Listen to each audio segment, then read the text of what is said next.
Hello friends, welcome to home food recipes. આજે આપણે બનાવીશું ઉનાળાની ગરમી માટે ફક્ત 2 જ મિનિટમાં એકદમ હેલ્ધી કેળાનો મિલ્કશેક, જેને આજે આપણે એક સિક્રેટ સામગ્રી ઉમેરીને ખાંડ વગર બનાવવાના છે.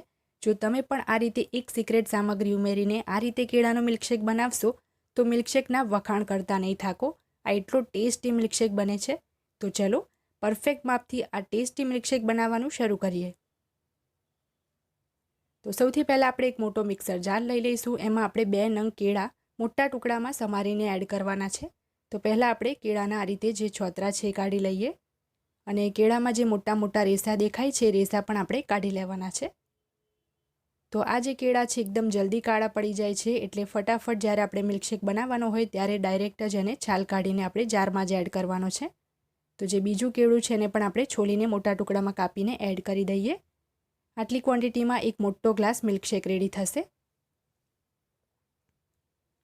હવે આજે આપણે એમાં ખાંડ નથી ઉમેરવાના, તો ખાંડની જગ્યાએ આપણે 6 થી 7 એમાં સીડલેસ એટલે કે બિયા વગરના ખજૂર એક વખત ધોઈને ઉમેરી દેવાના છે.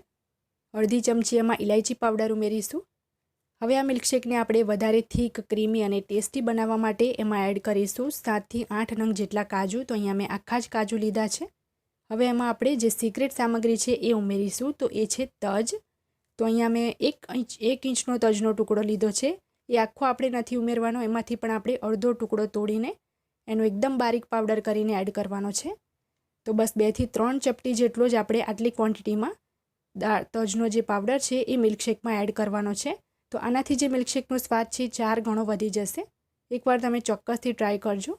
તો આ જે પાવડર છે આપણે આની અંદર મિક્સર જારમાં જ એડ કરી દઈએ.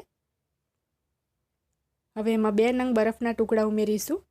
સાથે જ આપણે એમાં દૂધ ઉમેરીશું. તો ટોટલ મેં અહીંયા 1 કપ એટલે કે 200 ml દૂધ લીધું છે. એમાંથી બસ 2 ટેબલસ્પૂન દૂધ એડ કરીને આપણે સરસ એકવાર બ્લેન્ડ કરી લઈએ. એકવાર બધું જ બ્લેન્ડ થઈ જાય એટલે આપણે બાકીનું દૂધ પણ એમાં એડ કરી દેવાનું છે. તો અહીંયા મેં બધું દૂધ નથી ઉમેર્યું. 3/4 કપ એટલે કે 150 ml જ મેં ટોટલ દૂધ એડ કર્યું છે. વધારે એડ કરશું તો મિલ્કશેક પતલો થઈ જશે. તો ફરીથી એક વખત એને મેં બ્લેન્ડ કરી દીધું છે. તો તમે જોઈ શકો છો આપણું એકદમ હેલ્ધી, ટેસ્ટી અને થીક કેળાનો મિલ્કશેક બનીને તૈયાર છે. તો આપણે આને ગ્લાસમાં સર્વ કરી લઈએ.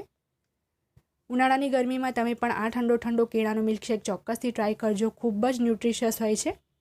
જો તમારું વજન ના વધતું હોય તો કેળાનું સેવન ચોક્કસ કરવું જોઈએ.